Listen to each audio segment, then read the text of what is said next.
Bueno, la verdad es que es bien audaz de mi parte en ese discurso de incorporación, donde yo pretendo, ¿no es cierto?, dar algunas claves con respecto a los hitos más importantes en la vida y en la obra de Gabriela Mistral.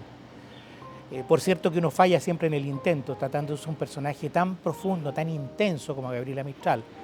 Pero al menos creo que di algunas claves que para los académicos pueden haber sido algún grado de aprendizaje, para algunos de ellos, no para todos, a lo mejor algunos saben más que yo, ¿no? Pero por cierto que esa era la intención, dar a conocer a este personaje tan poco conocido en nuestro país, incluso a veces por el mundo académico, ¿no? Debemos recordar que Mistral, en los años que yo estaba en la universidad, no era mucho lo que se estudiaba. No había seminarios especializados sobre el tema, por lo tanto, muchos años después se ha venido a reconocer a Mistral en la profundidad de su obra y más en la profundidad de su pensamiento, porque a Mistral se la conoce como poeta, pero no se la conoce como intelectual, como humanista, como la gran humanista que fue y que sigue siendo. Entonces, lo que yo quise hacer con ese discurso de incorporación es entregar algunas claves que permitieran, ¿no es cierto?, en una panorámica, dar a conocer al personaje, entender algunas cosas de su vida personal, de su obra, y por otro lado, motivar, ¿no es cierto?, que es lo que más interesa a aquellos que no la conocen, a estudiarla y a empezar a profundizar en su vida, pero digamos, más allá de su vida, en su obra.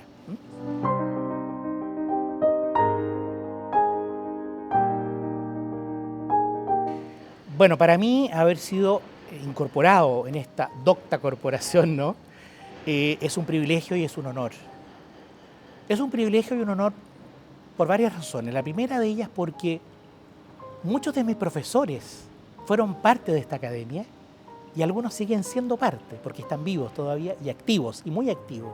Entonces, para uno es muy grato sentir que está al lado del maestro, ¿no? Con mucha humildad, y lo digo de verdad, no es un tópico de falsa modestia, lo digo porque de verdad siento que estar con gente que a uno le enseñó, que a uno le abrió el camino, y estar a la par de ellos en una institución como esta, es un enorme privilegio, porque a uno le permite, ¿no es cierto?, abrir un camino nuevo, conocer a nuevas personas, conocer a lingüistas, a gramáticos, a lexicógrafos, a poetas, a narradores. Es un privilegio y compartir con ellos. Por lo tanto, la academia para mí no solo es un espacio donde uno deba sentirse privilegiado, sino un espacio de aprendizaje también.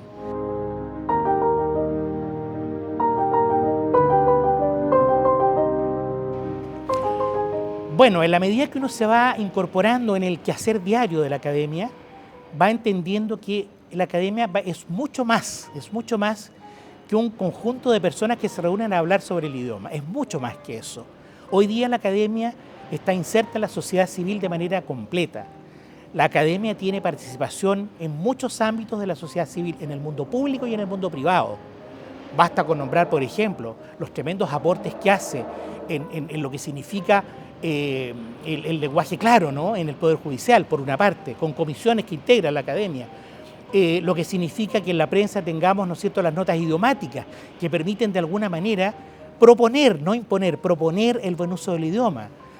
Por otro lado, el mantener la relación con organismos nacionales, académicos y no académicos. Y por otro lado también lo que significa la incorporación de la academia a los proyectos nacionales y binacionales, es decir, con otros países, con otras academias u otras instituciones que no sean la academia.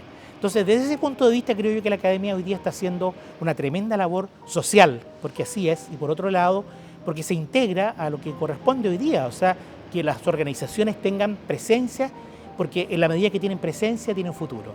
Y creo que eso es el aporte que está haciendo la academia hoy día y me parece muy importante ser parte de eso.